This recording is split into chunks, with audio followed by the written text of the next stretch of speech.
As we continue to work on the drums, next up we have the room mics. We're going to have some fun with this. Let's just listen to what we've got.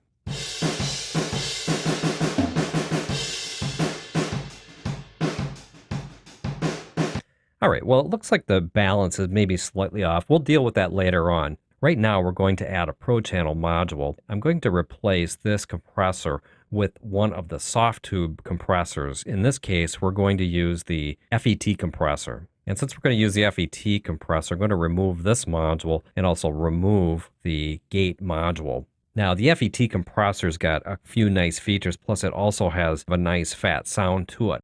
So I'm going to play around with the FET compressor while playing back.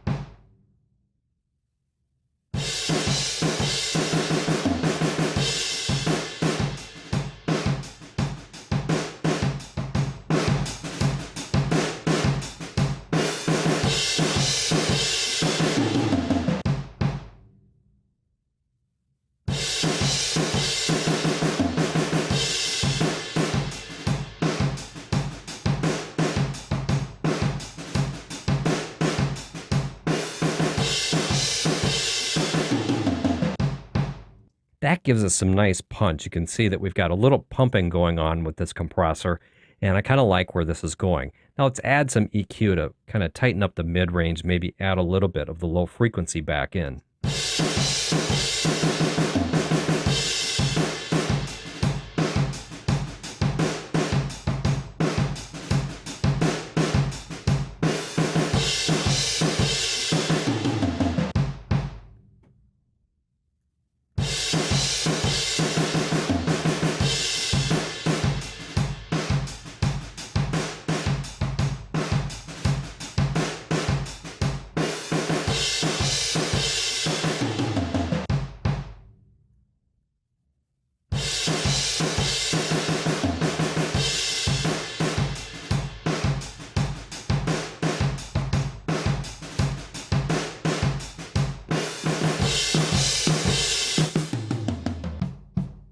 So now I'm going to bring back in the overheads and mix a little bit of this in just to see how we're doing.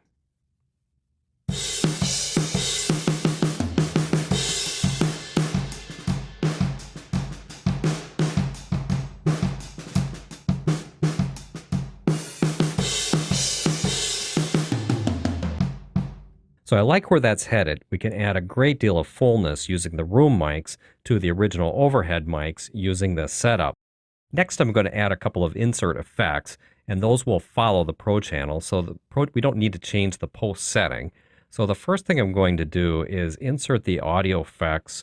I'm going to insert the Cakewalk audio effect called Transient Shaper, which gives me this user interface. I'm going to use this to attempt to take some of the transients down on the room mics. Now, I have to say right now, I borrowed this technique directly from Kenny Gioia in the video series, also available from Groove 3, called Mixing Rock. He uses a different plugin for the transient shaping, but the point of it is kind of the same thing. On the room mics, we want to reduce the transients so that they don't conflict with the overheads and the other mics.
So we've got kind of a ducking sound going on, but that's exactly what we're looking for. Not only will the transients not compete for the other mics, it adds a lot of movement to the drum part.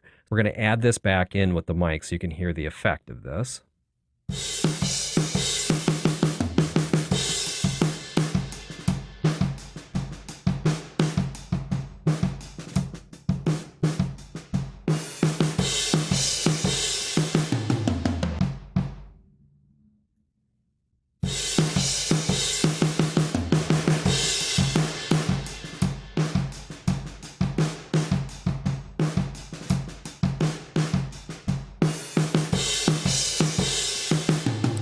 Now, if we want to add just a little bit of wideness to this, we can add channel tools back in. Audio effects,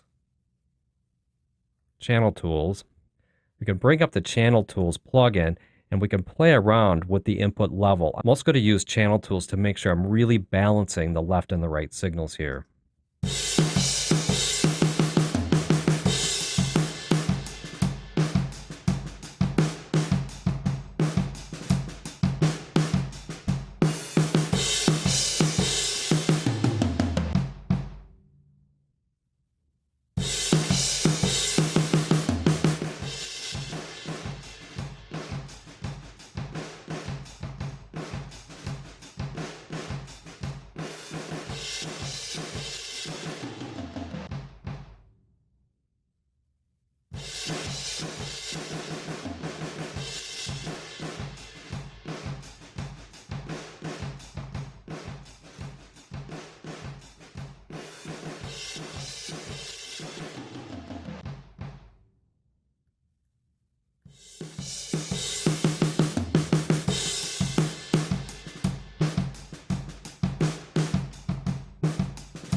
Tell by the smell of its breath they try to take me down. I can't pretend I'm not aware. All right, well, our mix is starting to come together. Obviously, all those other parts really aren't balanced yet, but you can start to hear where we're going with this mix. Now that we have a good base for our drum sound, we can start adding the close mics. And we'll do that in the next video.